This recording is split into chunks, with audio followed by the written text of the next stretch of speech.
Le grand retour des géants, nouvelles technologies, nouvelles missions, les dirigeables sont moins chers et plus écologiques. La France, on le verra, est en pointe.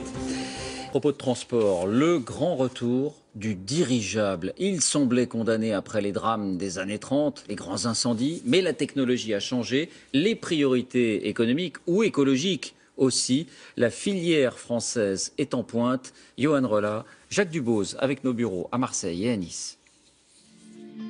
Ce sont des silhouettes plutôt rares. Les ballons dirigeables. Aujourd'hui réservés à quelques escapades touristiques. Mais imaginez demain ce gigantesque paquebot désert, capable de transporter des dizaines de tonnes de fret. Ou encore, ce ballon de surveillance et de télécommunication, capable de voler 20 km au-dessus de nos têtes. Des dirigeables qui pourraient prendre leur envol dans les 5 prochaines années. Et tout commence derrière la porte de ce hangar, près de Grenoble. Avec ce petit ballon, l'aérolifter. 21 mètres de long, 8 mètres de haut, équipé de moteurs électriques, particulièrement facile à manœuvrer.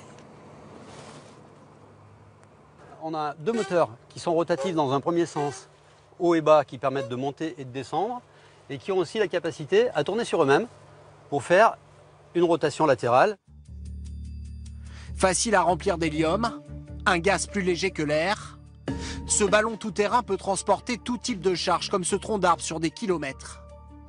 Dans quelques mois, il en soulèvera plusieurs dizaines à la fois, jusqu'à 4 tonnes, presque autant qu'un hélicoptère. Un ballon qui s'annonce comme la solution la plus performante du marché. Pour soulever sa charge, le dirigeable n'a pas besoin d'énergie, contrairement à tous les engins volants, que ce soit l'hélicoptère ou tout autre engin volant. On consomme peu d'énergie, on n'utilise pas de moteur avec des énergies fossiles, donc ça reste très écologique.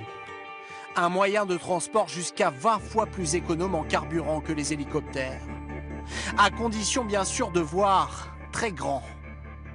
Jusqu'à présent, seul ce dirigeable anglais de 93 mètres de long avait tenté l'expérience. Mais un mastodonte français pourrait bientôt le détrôner. Un géant de 150 mètres de long, l'équivalent de 2 Airbus A380. Capable de transporter des charges de 60 tonnes comme cette maison, avec un avantage commercial décisif. On peut intervenir là où finalement il n'y a aucune route, aucun rail, aucun aéroport. Ça peut être des pales d'éoliennes qu'on peut du coup livrer directement au pied du mât et ça donne l'opportunité de construire des éoliennes en haut de la colline, là où finalement elles seront plus efficaces.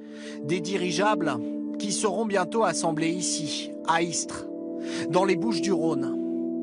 Un ancien hangar d'aviation de 28 000 mètres carrés. 300 mètres de long, 60 mètres sans aucun poteau au milieu. Pour les pouvoirs publics, cette filière pourrait rapporter 1 milliard d'euros par an en 2030. Dans l'aéronautique, ça reste un petit chiffre, mais au niveau industriel, c'est déjà très significatif puisque ça représente 3000 emplois directs. Une industrie dont voici le futur fleuron. Ce dirigeable, capable de voler pendant 1 an dans la stratosphère grâce à des capteurs solaires. Un ballon qui pourrait par exemple amener Internet dans toutes les régions du monde.